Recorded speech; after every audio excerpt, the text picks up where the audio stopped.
পদ্মার ইলিশ সেরা না গঙ্গার ইলিশ সেরা, এই নিয়ে তর্ক যুগ যুগের। একাংশ বলেন পদ্মার ইলিশ দেশ সেরা, আবার কমল কুমার মজুমদার কিংবা রাধাপ্রসাদ গুপ্তর মতো গঙ্গার ইলিশ ভক্তদের মতে পদ্মার ইলিশের থেকে অনেক ভালো গঙ্গার ইলিশ। অফিসিয়াল নমস্কার, এসআউ নিউজ অফিসিয়ালে স্বাগত। আজকে বেশ উল্লেখযোগ্য খবরটি আপনারা দেখুন, অবশ্যই আপনাদের ভালো লাগবে। আর ভালো লাগলে বেশি করে লাইক করুন, পরিচিত বন্ধু বান্ধবদের বেশি করে শেয়ার করুন। আর আমাদের এসআউ নিউজ অফিসিয়াল কেমন লাগলো তা কমেন্ট করে জানান, আর চটজলদি কমেন্টের উত্তর পেয়ে যান। পাশে থাকা লাল বেল আইকনে প্রেস করে আমাদের নোটিফিকেশন প্রথম পেতে বেশি করে আমাদের চ্যানেল এসআউ নিউজ অফিসিয়ালকে সাবস্ক্রাইব করুন। আর আগে থেকে যারা আমাদের চ্যানেল এসআউ নিউজ অফিসিয়ালকে লাইক, শেয়ার, কমেন্ট এবং সাবস্ক্রাইব করেছেন তাদের অসংখ্য অসংখ্য ধন্যবাদ। আজকে এখন দেখুন বেশ উল্লেখযোগ্য খবর। গঙ্গা, পদ্মা না রূপনারায়ণ, কোন নদীর ইলিশ সেরা ও সুস্বাদু? টানা সারাদিন ঝিরঝিরে বৃষ্টি চলছে, দক্ষিণে বাতাসও বইছে। এই বর্ষাকে ইলশেগুড়ি বলা হয়ে থাকে। এই ইলশেগুড়িতে প্রচুর ইলিশ মাছ ধরা হয়ে থাকে। জালে জেলেদের প্রচুর ইলিশ পড়ে থাকে। দীঘায় টন টন ইলিশ বাজারে উঠছে। তবে কোন ইলিশ খেতে সুস্বাদু? গঙ্গার নয়, পদ্মার নয়, রূপনারায়ণেরও নয়। বিশ্বের সবচেয়ে সুস্বাদু ইলিশ মেলে শুধু এই নদীতেই। বাজারে কিভাবে চিনবেন সেই ইলিশ? গঙ্গার পদ্মার ইলিশ নিয়ে তর্ক করে লাভ নেই। বিশ্বের সবচেয়ে ইলিশ মেলে অন্য এক নদীতে। কোন নদী জানেন? বাজারে ইলিশের ভিড়ে কিভাবে চিনবেন সেই ইলিশ? জেনে নিন সহজ উপায়। পদ্মার ইলিশ সেরা না গঙ্গার ইলিশ সেরা, এই নিয়ে তর্ক যুগ যুগের।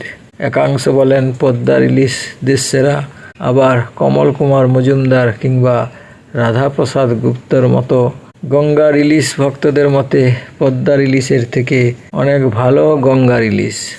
কিন্তু জানেন কি, গঙ্গা বা পদ্মা কোনোটাই নয়। সবচেয়ে সুস্বাদু হলো সম্পূর্ণ অন্য এক নদীর ইলিশ। এই ইলিশ এক কথায় বিশ্বসেরা। পাওয়া যায় আগস্ট থেকে নভেম্বর পর্যন্ত। কাজেই পদ্মা আর গঙ্গা নিয়ে তর্ক করে লাভ নেই। সবচেয়ে সুস্বাদু ইলিশের খেতাব পাবে অন্য এক নদীর ইলিশ।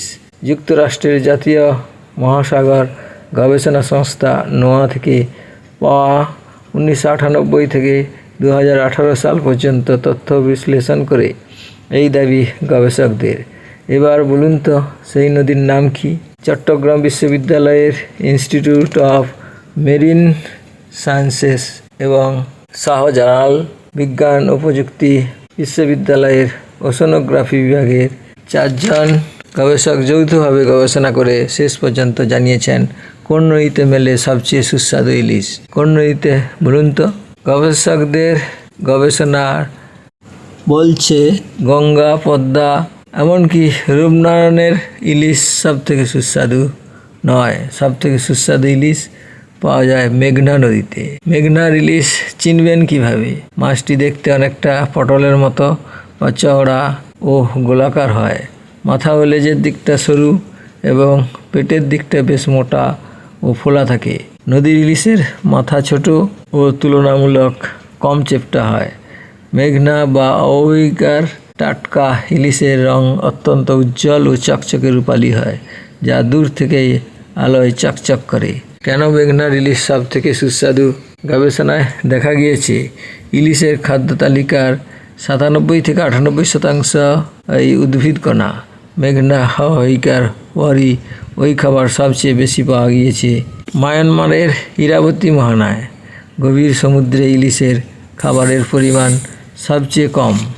মেঘনায় উদ্ভিদকণা বেশি হওয়ার প্রধান কারণ হচ্ছে হিমালয় থেকে সৃষ্টি হওয়া গঙ্গা ও তিব্বত থেকে ব্রহ্মপুত্র দিয়ে সারা বছরই বিপুল পরিমাণ উদ্ভিদকণা ভেসে আসে। তা মেঘনা দিয়ে বঙ্গোপসাগরে যায়। ইলিশের দল তাই মেঘনার মোহনায় ওই খাবারের জন্য বছরের বড় সময় জুড়ে ঘোরাফেরা করে।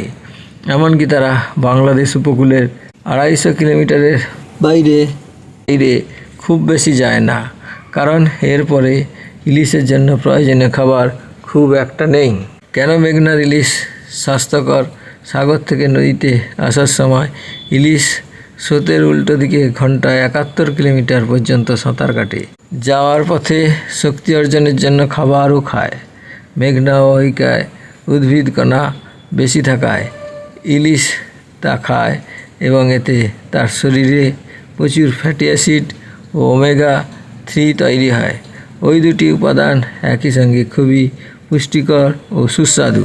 উচ্চ রক্তচাপ নিয়ন্ত্রণ, ভাইরাসের আক্রমণ প্রতিরোধ করা সহ নানা কাজে ওই দুই উপাদান মানুষের জন্য খুবই উপকারী। গুজরাট, ভারুচ এবং মুম্বাই, বোম্বে থেকে আসা ইলিশ মূলত সামুদ্রিক হওয়া এবং দীর্ঘ সময় বরফে সংরক্ষিত থাকার কারণে এগুলির স্বাদ ও সুগন্ধ থাকে না।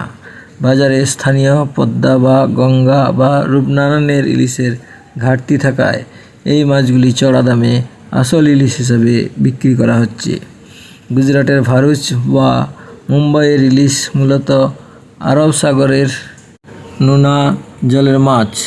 নদীর মিষ্টি জলের ইলিশের মতো এদের শরীরে চর্বি বা তেল তৈরি হয় না। এই মাছগুলি 1000 কিলোমিটার দূর থেকে বরফ চাপা দিয়ে আনা হয়। দীর্ঘদিন ফ্রিজে থাকায় মাছের প্রাকৃতিক স্বাদ ও গন্ধ পুরোপুরি নষ্ট হয়ে যায়।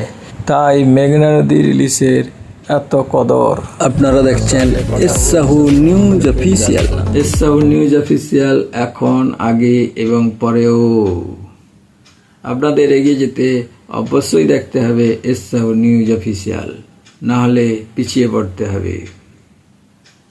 আমাদের দুটি আরও জনপ্রিয় চ্যানেল এসসাহু ব্লগস এবং এসসাহু শর্টস।